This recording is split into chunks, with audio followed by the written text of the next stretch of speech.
안녕하세요. 저는 제 아들의 생명을 갉아먹고 있던 악마 같은 인간을 내쫓아버린 70대 여자입니다. 생각하기도 싫은 그 끔찍한 인간은 바로 제 며느리였는데요. 착해 보이던 그 가면 뒤에 얼마나 시커먼 속이 숨어 있었는지 지금도 그 생각만 하면 정말 치가 떨립니다. 그럼 그 못된 인간으로 인해 벌어졌던 일들에 대해 한번 얘기해 보도록 하겠습니다. 저는 20대 초반에 남편과 결혼해 시골에서 소도 몇 마리 키우고 농사를 지으며 살았어요. 아들 하나, 딸 하나를 낳았는데 둘 다 성격이 쾌활하고 착해서 우리 집안의 복덩이였답니다. 저희 아들은 대학을 졸업하고 증권회사에 취업했어요. 첫 출근을 하는데 정장을 갖춰 입은 그 모습이 너무 대견하고 멋있더라고요. 이야, 우리 아들이 이제 증권맨이네, 증권맨. 정장 입은 게 너무 멋있는데? 우리 아들, 내가 넥타이라도 한번 매줘야지. 뭐야, 오빠 넥타이 내가 매주려고 했는데. 그나저나, 오빠 진짜 멋있다. 내가 우리 오빠 증권회사 취업했다고 친구들한테 다 자랑했는데, 친구들이 다 부러워하더라. 오빠, 월급 받으면 한턱 쏘는 거 알지? 아들은 쑥스러워하면서 그날 첫 출근을 했답니다. 그리고 그 이후에 누구보다도 더 열심히 직장을 다녔어요. 그런데 아들이 취업한 지 얼마 안 됐을 때였어요. 갑자기 어떤 아가씨를 집에 데려오더니 저랑 남편 앞에 무릎을 꿇는 겁니다. 어머니, 아버지, 저 이 사람이랑 결혼하겠습니다. 이 사람 뱃속에 제 아이가 있어요. 당시 만나던 여자친구를 덜컥 임신시켰다는 말에 저와 남편은 너무 깜짝 놀라고 말았어요. 아직 사회초년생인데 벌써부터 결혼한다고 하니 너무 걱정이 되더라고요. 하지만 예비 며느리도 어린이집에서 보육교사로 일하고 있었고 저희 아들도 탄탄한 직장에 다니고 있으니 둘이 열심히만 살면 괜찮을 거라고 생각했습니다. 그래서 아들을 며느리와 결혼시키게 되었어요. 그때 당시 저희 아들의 나이가 26살이고 며느리도 아직 23살밖에 안 됐을 때였는데 나이가 너무 어려서 걱정했던 것과는 달리 며느리가 너무 착하고 싹싹하더라고요. 하루는 둘이 저희 집에 왔는데 제가 소위 어물을 주러 가는 걸 보고 며느리가 따라 나오는 겁니다. 어머님, 저도 소위 어물 주는 거 같이 해볼래요. 저 이런 거 진짜 해보고 싶었단 말이에요. 아유, 이런 걸 뭐하러 해. 홀몸도 아니고 임산부인데 집에서 가만히 쉬어야지. 임산부도 가만히 있는 것보단 조금씩 움직여주는 게 더 좋대요. 그리고 저 원래 빨빨거리고 돌아다니는 거 좋아하는 스타일이라 가만히 있으면 너무 심심하단 말이에요. 어머님, 그리고 저 이따가 상추도 따보면 안 돼요? 지난번에 고기 먹을 때 어머님이 상추 따오신 거 너무 맛있었단 말이에요. 저도 한번 해볼래요. 네? 며느린 참 애교가 많고 살가운 성격이었어요. 그래서 저도 딸이라고 생각하고 참 많이 예뻐해줬답니다. 몇 달이 흘러 며느린 미란성 쌍둥이로 아들 하나 딸 하나를 낳았어요. 손주가 하나만 생겨도 기쁜데 동시에 둘이나 생기니까 너무 기쁘더라고요. 게다가 저희 딸도 애들을 너무 예뻐했어요.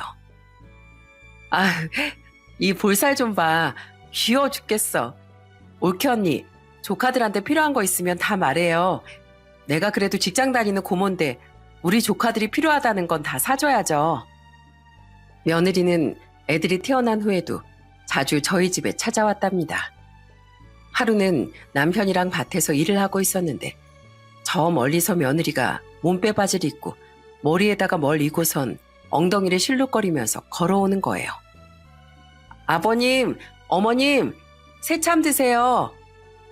뭐야, 너 이런 것도 할 줄 아니? 안 그래도 우리 지금 집에 가서 점심 먹으려고 했는데. 에이, 집까지 가서 점심 드시려면 왔다 갔다 시간도 오래 걸리잖아요. 제가 솜씨는 별로 없지만 그래도 두부김치랑 콩국수 해왔으니까 한번 드셔보세요. 참, 새참엔 이게 빠질 수 없죠. 우리 아버님이 제일 좋아하시는 막걸리. 그러자 저희 남편이 기분 좋게 껄껄 웃음을 터뜨리더군요. 이야, 우리 며느리가 역시 내 마음을 알아주는구만. 우리 시골 사람들은 힘들게 반일하다가도 막걸리 한 잔이면 피로가 싹 풀리는 거거든. 그나저나 우리 며느린 평생 도시에서 살았으면서 이런 건 어떻게 알았나 몰라. 그거야 TV에서 많이 봤으니까 그렇죠. 저 이런 거 진짜 해보고 싶었단 말이에요. 다음엔 더 맛있는 거 해다 드릴 테니까 기대하세요. 며느리 덕에 안 그래도 화목했던 집안에 웃음꽃이 항상 가득했답니다. 게다가 저희 손주들까지 너무 착하고 예뻤어요. 저희 손주들이 8살쯤 됐을 땐 집 근처 바닷가에 가서 다 같이 낚시를 한 적이 있었어요. 저희 아들이 낚시를 하다가 낙지를 건져 올렸는데 저희 손자가 신나서 방방 뛰더라고요. 우와, 낙지다, 낙지. 아빠, 방금 잡은 거 낙지 맞죠? 그래, 이게 바로 낙지야. 너 낙지가 몸에 얼마나 좋은지 아니? 낙지를 먹으면 혈액순환에도 좋고 면역력도 높아지고 피부도 탱탱해진대. 우와, 그게 정말이에요? 그럼 나 낙지 많이 먹을래요. 낙지 또 잡아주세요. 네? 저희 손주들은 유난히 저희 아들을 잘 따랐어요. 게다가 저희 아들이 나온 학교를 돌아다니는 걸 그렇게 좋아하더라고요. 얘들아, 여기가 아빠가 나온 초등학교야. 예전엔 초등학교가 아니라 국민학교라고 불렀어. 지금 너희가 다니는 학교보단 시설이 안 좋지만 그래도 내가 여기서 얼마나 재밌게 학교 다녔는 줄 아니? 여기가 아빠가 다녔던 학교라고요? 우와, 진짜 신기하다. 할머니가 그랬는데 아빠 어릴 때 공부도 잘했다면서요? 나 아빠 닮아서 똑똑한 사람 될 거예요. 그러자 며느리가 입을 삐쭉 내밀고 웃으며 이렇게 말하더군요. 준석이 너 치사하게 아빠만 닮고 싶어? 이 엄마한테 닮고 싶은 건 하나도 없는 거야? 당연히 엄마도 닮고 싶죠. 우리 엄마도 예쁘고 상냥하고 요리도 잘하잖아요.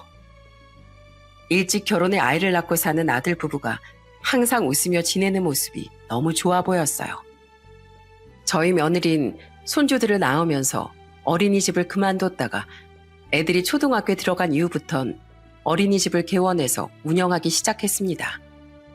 며느린 일을 하면서도 저희 부부를 무척이나 챙겼어요.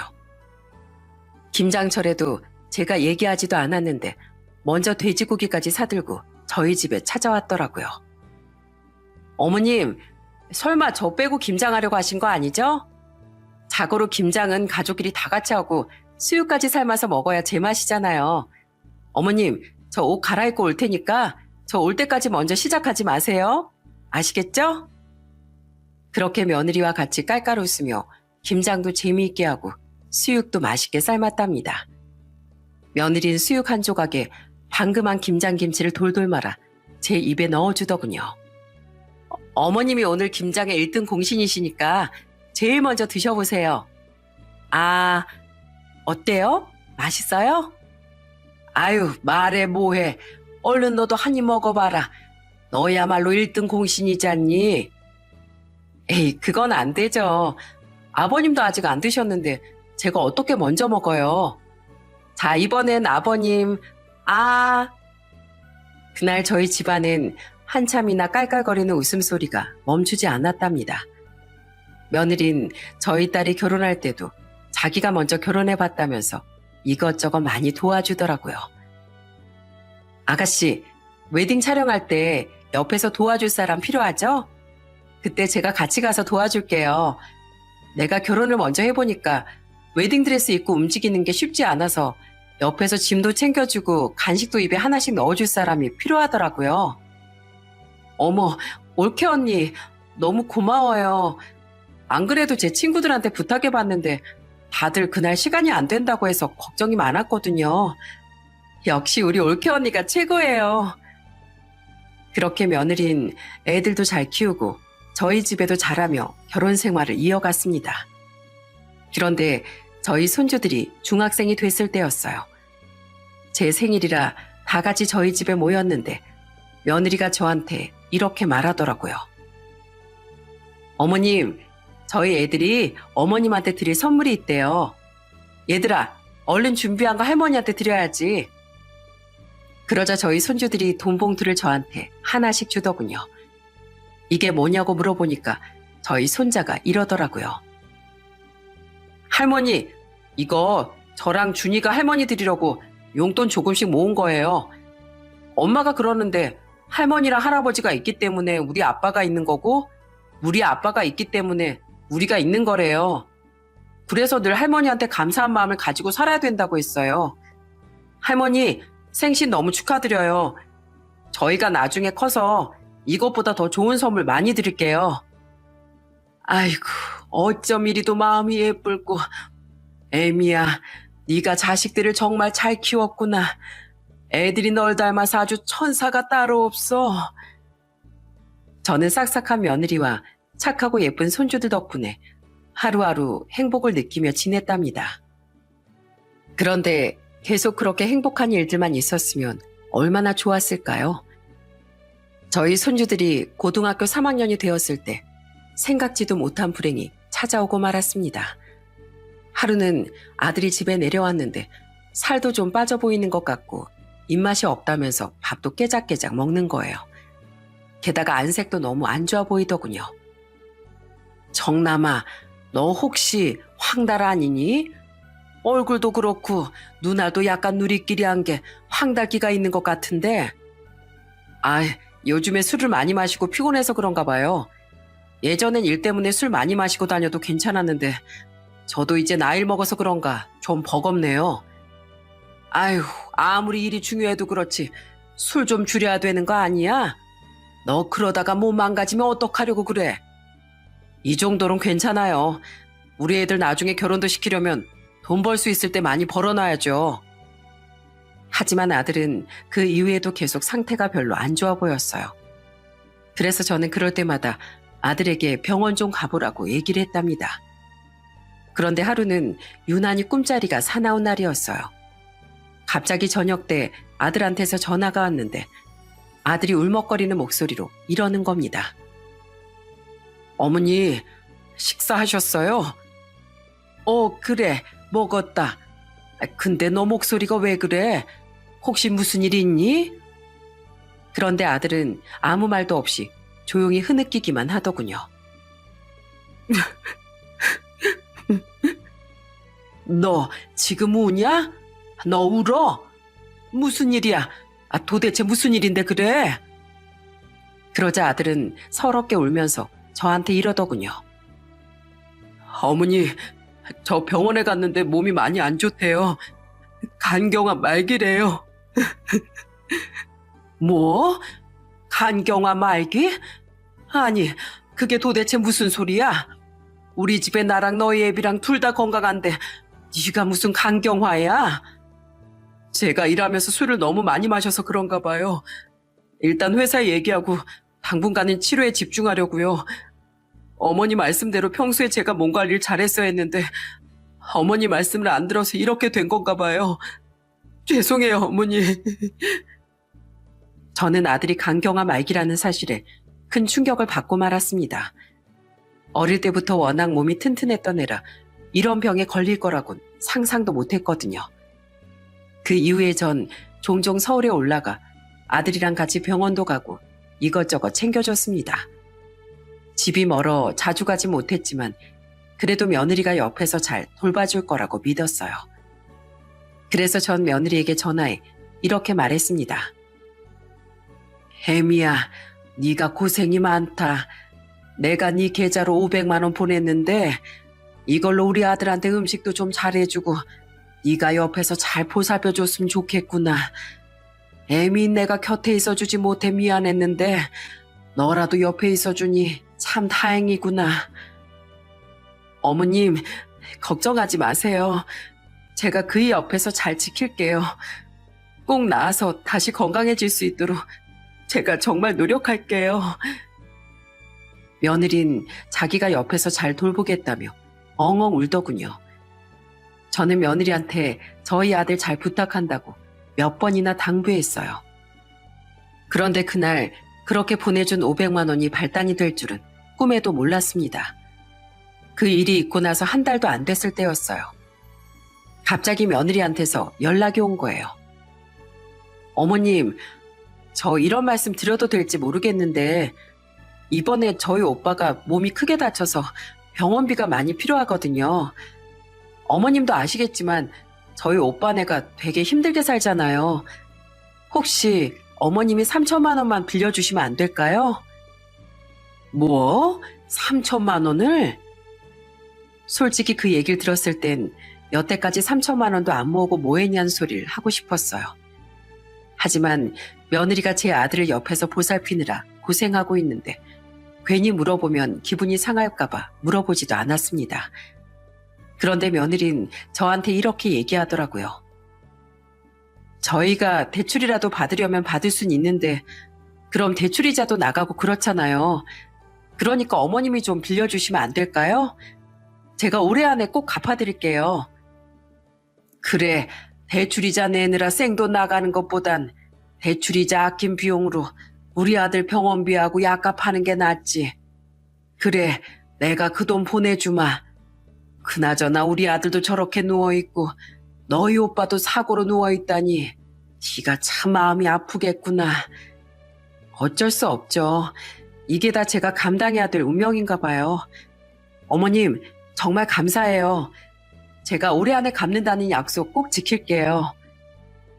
그런데 며느린 저한테 3천만 원을 빌려간 지 얼마 안 돼 또 저한테 연락해서 이러더라고요. 어머님, 저희 애들 이번에 대학 들어가는데 등록금이랑 이것저것 돈 나갈 때가 좀 많네요. 쌍둥이라 그런지 뭐든지 다 2배로 들어가서 너무 힘들어요. 돈 달라는 말을 대놓고 하진 않았지만 누가 들어도 그건 돈을 달라는 부탁이었습니다. 그래서 저는 며느리에게 이렇게 얘기했어요. 그래, 애들 등록금이 얼만데 그거 우리가 내주마. 손주들 대학 간다는데 내가 그 정도는 해줘야지. 사실 며느리가 갑자기 자꾸 돈 얘기를 하니까 좀 당황스럽긴 했어요. 그런데 저도 눈치는 있는 편이라 며느리가 이런저런 핑계를 대곤 있지만 아무래도 저한테 말 못할 무슨 사정이 있는 것 같다는 생각이 들더군요. 그래도 며느리가 그동안 우리한테 했던 것도 있고 우리 아들 바로 옆에서 돌보고 있는 사람이기 때문에 전 그냥 알아도 모르는 척하고 그 돈을 보냈습니다. 우리 며느리 같은 사람이라면 충분히 그럴 만한 사정이 있다고 생각했으니까요. 그런 모습들이 아니었다면 제가 뭐하러 바보같이 그런 돈을 보냈겠어요? 그 이후 저희 손주들은 대학에 들어갔는데 용돈을 직접 벌어서 쓴다면서 둘 다 아르바이트를 한다고 하더라고요. 아르바이트 때문에 맨날 밤늦게 집에 들어온다는데 그 모습이 너무 기특하고 예뻤어요. 그런데 하루는 아들이 너무 걱정돼서 아들한테 영상통화를 건 적이 있었어요. 그런데 아들이 컵라면 국물에 밥을 말아먹고 있는 거예요. 정남이 너 지금 컵라면 먹고 있는 거니? 아픈 애가 무슨 컵라면이야. 이럴 때일수록 더 잘 챙겨 먹어야지. 애미가 밥도 안 챙겨줘? 애들 엄만 오늘 주말이라 약속 있어서 잠깐 나갔어요. 그리고 컵라면은 제가 먹고 싶어서 먹는 거예요. 아프다고 건강식만 챙겨 먹었더니 가끔씩 이런 것도 먹고 싶어서요. 아들은 그렇게 말하긴 했지만 원래 라면을 좋아하는 애도 아니었고 아픈데 굳이 왜 라면을 먹는 건지 이해가 안 되더군요. 그 이후에도 아들이랑 자주 영상통화를 했는데 점점 더 안색이 안 좋아 보이는 겁니다. 그래서 하루는 너무 걱정되는 마음에 서울까지 올라가 아들 집에 찾아갔습니다. 가보니 또 며느리를 외출했다고 하고 아들 혼자 침대에 누워있더라고요. 그런데 저는 부엌에 갔다가 깜짝 놀라고 말았습니다. 아들이 밥을 잘 챙겨 먹고 있는 줄 알았는데 부엌에 제대로 된 음식이 하나도 없었거든요. 얘 정남아, 너 내가 보내준 반찬이랑 김치랑 다 어디 갔어? 내가 너 좋아하는 반찬들 다 해서 보내줬잖아. 김치도 종류별로 담가서 보냈는데 도대체 그거 다 어디 간 거니? 그런데 아들이 제 질문에 아무 대답도 안 하더라고요. 아유, 그리고 왜 밥솥엔 밥이 하나도 없어? 애미가 밥도 안 해놓고 국도 안 끓여놨니? 여기 지금 다 인스턴트 식품에 빵에, 그리고 이건 유통기한도 지났잖아. 그리고 집안꼴이 도대체 이게 뭐야? 네 마누라 집안 정리도 안 하니? 아니에요. 제가 치우면 돼요. 네가 치우긴 뭘 치워. 아파서 살이 쪽 빠져가지고는 다 죽어가는 애가 뭘 안다고 그래. 너 사실대로 얘기해봐. 내가 반찬 해다 준 거 어떻게 한 거야? 설마 그거 다 애미가 버린 거니? 그런데 아들은 또 어두운 표정으로 아무 말도 안 하고 입을 꾹 다물더군요. 제가 몇 번이나 다시 물어봤는데도 대답을 해주지 않았어요. 너무 답답해서 며느리한테 전화했는데 며느린 전화도 안 받더라고요. 저는 그날 난장판이 되어 있는 집안을 치우고선 아들 집을 나왔습니다. 그리고 서울에 살고 있는 딸한테 연락해 오늘 있었던 일에 대해 이야기를 했어요. 예, 정혜야. 아무래도 이거 뭔가 있는 것 같다. 내가 아무리 물어봐도 정남이 걔가 입을 꾹 다물고 대답을 안 한다니까. 내가 오늘 가보니까 아주 집안이 난리도 아니야. 청소도 안 하는지 거실은 먼지 투성이고 주방은 아주 쓰레기장인데다가 분리수거도 하나도 안 했더라고. 게다가 내가 준 반찬들은 다 버린 것 같더라. 무슨 일이 있는 건지 말이라도 해주면 좋겠는데 말을 안 해주니까 아주 답답해 죽겠어. 아이고, 이걸 어떻게 하면 좋니? 엄마 말 들어보니까 진짜 뭔가 있는 것 같은데요. 오빠가 말을 안 해주면 우리가 나서서 증거라도 잡아야 되지 않겠어요? 요새 집안에 소형 카메라 같은 거 다는 사람들도 있다고 하더라고요. 우리도 그거 달아서 무슨 일이 있는 건지 한번 관찰 좀 해봐요. 뭐? 그런 것도 다 있어? 그런데 카메라면 나중에 들키는 거 아니냐? 엄마, 요즘에 나오는 소형 카메라는 단추보다도 더 작아요. 의심도 못하니까 걱정하지 마세요. 그날 저는 딸과 함께 용산 전자상가에 가서 소형 카메라를 같이 구입했습니다. 그리고 아들 집으로 가서 아들이 자는 틈에 소형 카메라를 거실에 설치했어요. 그리고 아들한테 반찬이라도 해주려고 시장 봐서 요리를 하고 있었는데 현관문에서 띠리링 소리가 나더니 며느리가 집 안에 들어오더라고요. 예, 너 지금 어디 갔다 오니? 내가 전화를 몇 통이나 했는데 전화도 받질 않고. 어머님, 갑자기 여긴 왜 오셨어요? 저 오늘 친정에 일이 있어서 잠깐 갔다 왔어요. 너 여기 좀 앉아봐라. 너 혹시 내가 준 김치랑 반찬들 다 버렸니? 냉장고 열어보니까 하나도 없던데 다 버린 거냐고? 그게 그이도 안 먹는 것 같고 애들도 안 먹는 것 같길래요. 그런다고 반찬을 버려? 그리고 오늘 보니까 밥솥에 밥도 하나도 없던데 너 지금까지 우리 아들 뭐 먹이고 있었던 거야? 맨날 배달 음식이랑 인스턴트 음식만 먹이고 있었니? 저번에 보니까 몸도 안 좋은 애가 컵라면에 찬밥을 말아서 먹고 있더만. 그땐 라면이 먹고 싶어서 그런 줄 알았는데 이제 보니 네가 밥을 제대로 안 챙겨준 거 아니니? 그런데 며느린 술 냄새까지 풍기면서 뻔뻔한 얼굴로 이렇게 말을 하더군요. 참나, 그이가 그래요? 제가 그랬다고 어머님한테 일러 바쳤어요? 뭐? 일러 바쳐? 너 지금 그런 소리가 입에서 나오니? 그나저나 너 우리 아들이 여태까지 매달 월급 갖다 준 돈 다 어떻게 했어? 내가 그때는 너 기분 나쁠까봐 얘기 안 했는데 지금 보니까 너한테 물어봐야겠다. 너 도대체 우리 아들이 번 돈은 다 어디다가 썼길래 나한테 2번이나 돈을 빌려달라고 했어? 어머님, 지금 그거 따지려고 오신 거예요? 쌍둥이 키우려면 돈이 얼마나 많이 필요한 줄 아세요? 어머님도 애들 키워봐서 아시잖아요. 그이가 벌어다 주는 돈은 당연히 애들 키우는데 다 썼죠. 그래서 지금 돈 없어서 우리 아들한테 라면을 먹이는 게냐? 그래서 저렇게 아픈 애한테 아무것도 신경 안 쓰는 거야? 난 그래도 네가 우리 아들 옆에서 잘 챙겨줄 줄 알았다. 그런데 너 눈이 있으면 좀 봐라. 내 아들이 밥도 제대로 못 먹고 힘없이 누워가지고 허구한 날 울고만 있는 것 같더라. 그래도 네가 마누라인데 기본적인 건 챙겨줘야 되는 거 아니니? 허구한 날 밖에 싸돌아다니기만 하고 도대체 네 남편한테 신경 쓰는 게 뭐야? 주말마다 맨날 외출했다고 그러더니 오늘은 아예 술까지 먹고 이 시간에 들어와? 어머님, 저도 힘들어서 그래요.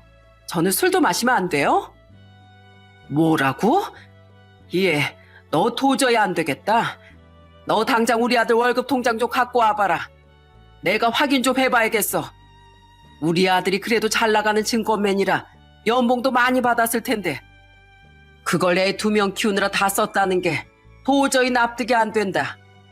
그 많은 돈 다 어디로 썼는지 내가 확인해야겠으니까 당장 갖고 와보라고. 참나, 어머님이 뭔데요? 진짜 웃기고 있네. 어머님, 저 사람 와이프예요. 그러니까 선 넘지 마세요. 저희 집 살림은 제가 알아서 하는 거라고요. 왜 어머님이 월급 통장을 깔아말 하시는데요? 이럴 거면 가세요. 저희 집에서 나가시라고요. 뻔뻔하게 나오는 며느리의 모습에 너무 기가 막히더라고요. 그런데 그때 옆에서 듣고 있던 저희 딸이 며느리한테 이렇게 말하더군요. 옳게, 어른한테 말이 너무 심한 거 아니에요? 아무리 술을 많이 먹었어도 그렇지 기본적인 예의라는 게 있어야 될 거 아니에요. 술 마시면서 예의까지 밥 말아 먹었어요? 이봐요 아가씨. 아가씨가 뭔데 참견이에요. 왜 어머님이랑 쌍으로 나한테 난리냐고요. 짜증나 죽겠으니까 얼른 가세요. 엄마, 그냥 가자. 뭐하러 이런 대우 받으면서 여기에 있어. 오빠, 우리 나중에 다시 올 테니까 그때 다시 얘기해. 저는 딸의 손에 이끌려 자리에 일어나면서 너무 분한 마음에 며느리에게 단단히 경고를 했습니다. 혜미 너, 오늘 일 절대 그냥 못 넘어간다. 너 나한테 하나만 걸리면 아주 내 손으로 가만 안 둘 줄 알아. 알겠어? 그날 저는 딸 집에 가서 둘이 맥주를 얼마나 많이 마셨는지 모릅니다. 예전엔 그렇게 착한 며느리였는데 저렇게 돌변한 모습을 보니까 너무 분하고 눈물이 나더라고요. 저희 딸도 씩씩거리면서 이렇게 말하더군요. 엄마, 올케 언니 원래 저런 사람이었어요? 설마 우리 오빠 아픈 것도 올케 언니 때문에 스트레스 받아서 그런 거 아니에요? 저는 어쩌면 그럴 수도 있겠다는 생각이 들더라고요.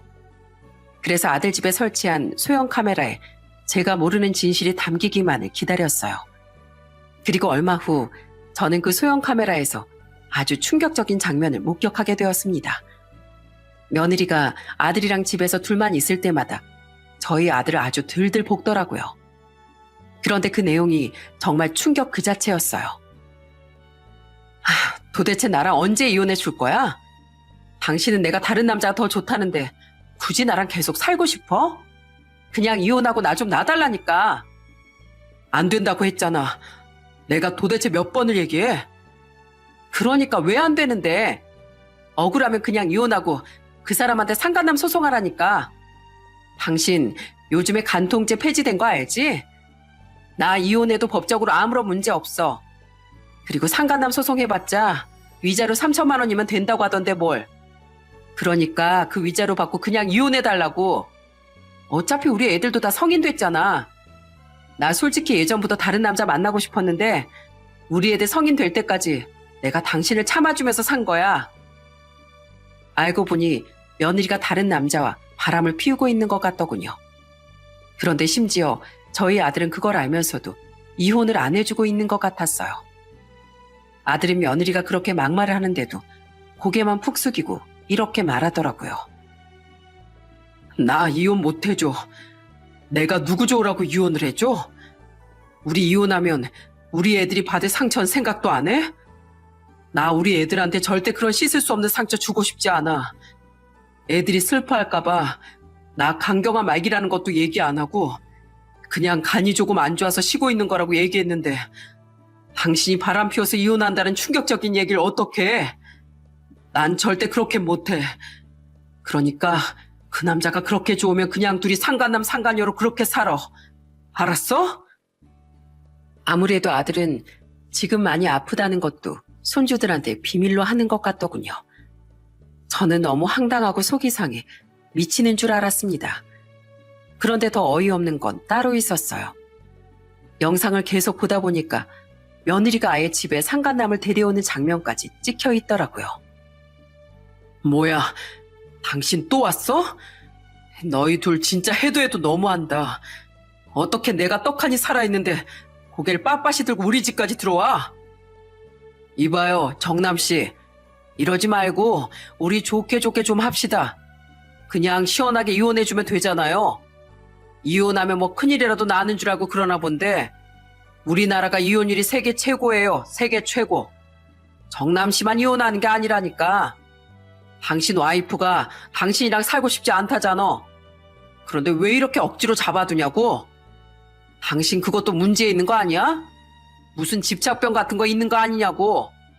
다 죽을 때 되니까 사람이 아주 똥꼬집만 세져가지고. 지가 무슨 말을 하든 난 절대 이혼 못 해줘. 내가 죽는 한이 있어도 절대 못 해준다고. 이혼 소리가 우리 애들한테 들어가면 애들이 얼마나 상처받을지 생각도 안 해? 당신도 한때는 가정이 있었다며. 눈에 넣어도 아프지 않을 애들이 당신한테도 있을 거 아니야. 아, 그래서 뭐 어쩌라고? 당신 애들이 상처받는 게 나랑 무슨 상관인데?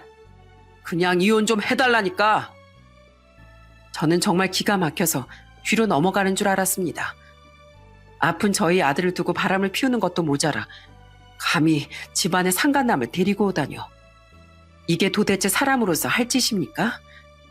저는 도저히 참을 수가 없어서 아들 집으로 바로 찾아갔어요.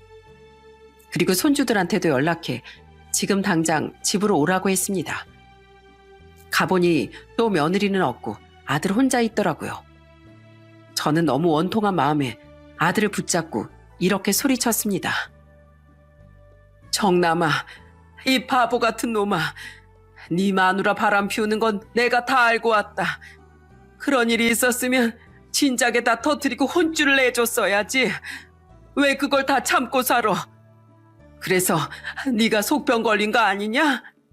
왜 그걸 바보같이 참고 사냐고. 하지만 아들은 또 가만히 고개만 숙이고 있더군요. 그런데 그때 제 연락을 받은 손주들이 집에 도착해선 깜짝 놀라 저한테 이러더군요. 할머니, 도대체 무슨 일이에요? 갑자기 급하게 오라고 하셔서 그래서 수업도 빼먹고 왔는데 도대체 무슨 일이길래 고모까지 이 시간에 여기로 오셨냐고요? 얘들아, 내가 너희한테 뭐 하나 물어보마. 너희 엄마를 어떻게 생각하니? 그러자 저희 손녀가 이렇게 말하더군요. 엄마요? 글쎄요, 딱히 생각해 본 적이 없어서요. 그런데 엄마는 왜요? 너희들이 너희 엄마에 대해서 알아야 할 게 하나 있단다. 이제 너희도 성인이니까 알 건 알아야지. 내가 뭐 하나 보여줄 테니까 놀라지 말거라. 저는 그렇게 말하고선 제가 봤던 그 충격적인 영상을 손주들에게 틀어서 보여줬습니다. 그러자 둘 다 입을 틀어막고 놀라기 시작하더군요. 손녀딸은 그걸 보고 울면서 저희 아들한테 이렇게 말하더라고요. 아빠, 이게 도대체 뭐예요? 이게 뭐냐고요? 저 남자는 도대체 뭔데 우리 집에 들어와서 아빠한테 손가락질하는 건데요. 그리고 아빠한테 막말하고 있는 저 사람 진짜 우리 엄마 맞아요? 우리가 아는 그 엄마가 맞냐고요? 그런데 그 와중에 저희 손자는 화면만 묵묵히 보면서 눈물만 흘리더라고요. 그런데 그때 갑자기 저희 손자가 무릎을 꿇는 겁니다. 아빠, 죄송해요. 우리가 공부하고 아르바이트 한다고 너무 신경을 못 썼던 것 같아요. 사실 저도 조금 눈치는 챘어요. 엄마가 최근 들어 평소하고 좀 많이 다른 것 같길래 의심하고 있긴 했었어요. 엄마가 혹시 밖에서 이상한 짓을 하고 돌아다니는 건 아닐까, 아빠 몰래 사고라도 치는 건 아닐까 하면서 의심했었다고요. 그런데 그 이유가 바람은 아닐 거라고 생각했어요. 그런데 이게 도대체 뭐예요? 우리 엄마가 진짜 아빠를 배신하고 다른 남자랑 바람을 피웠다고요?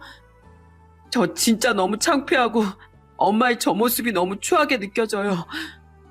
이 영상을 보니까 엄마를 더 이상 엄마라고 생각하고 싶지도 않다고요. 그러니까요. 아빠, 왜 이렇게 당하고 있었어요? 우리가 자식들이잖아요.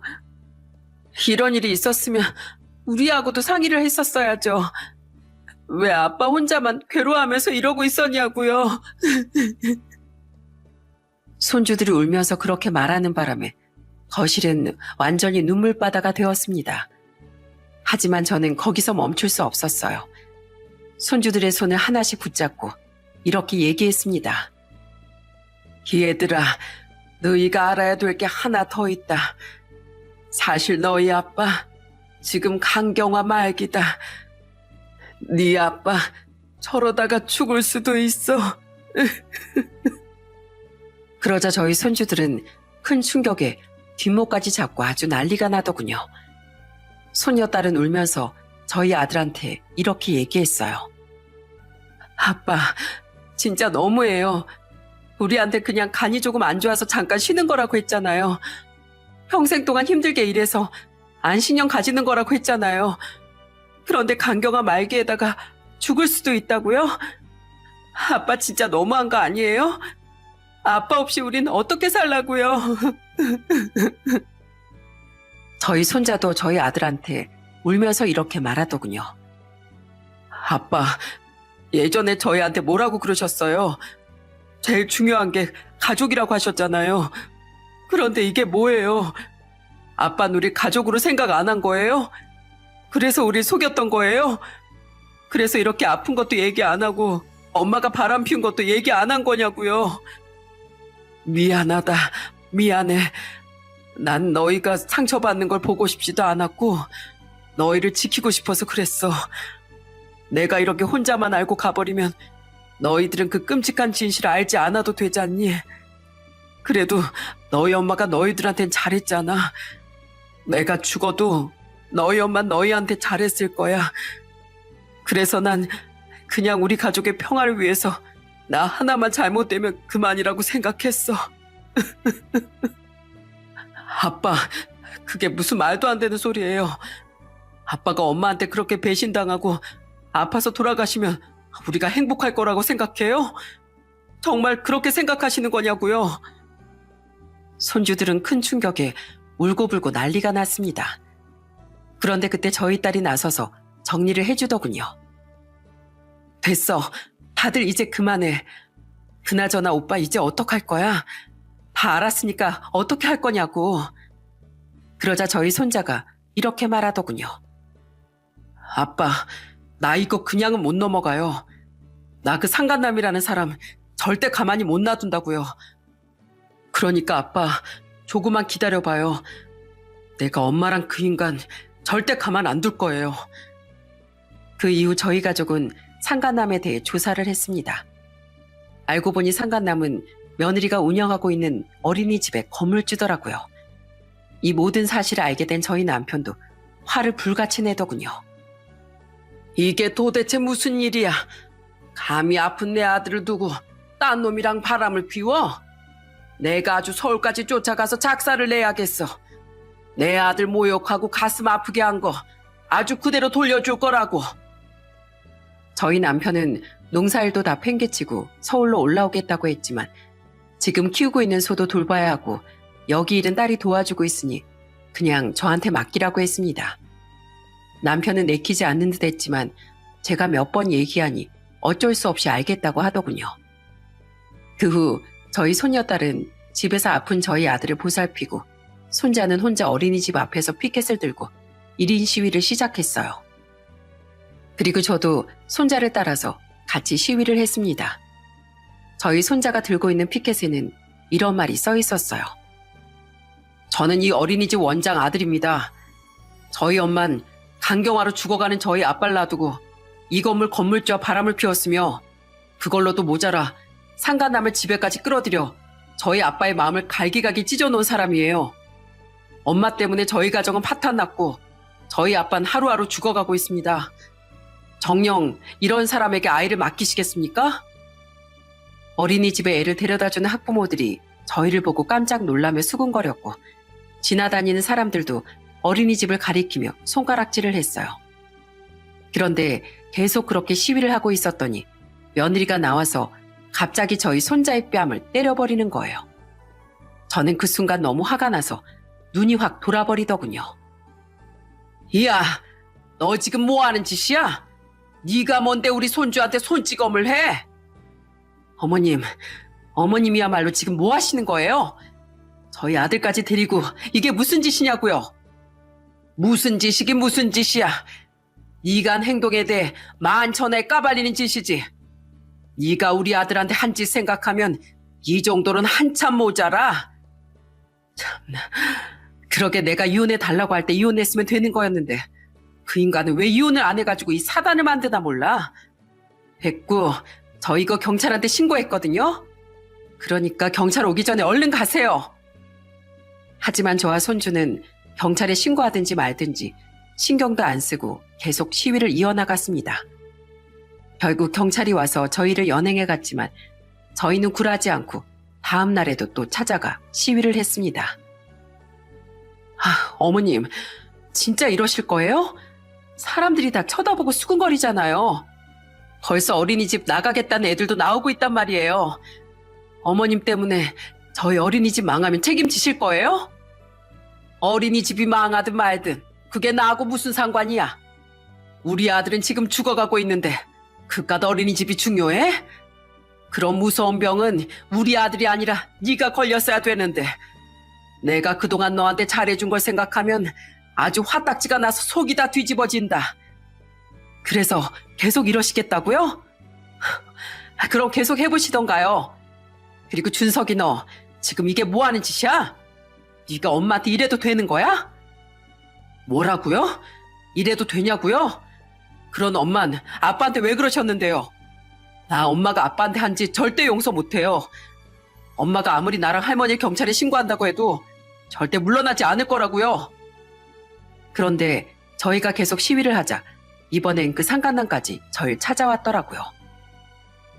이보세요. 지금 뭐 하시는 겁니까?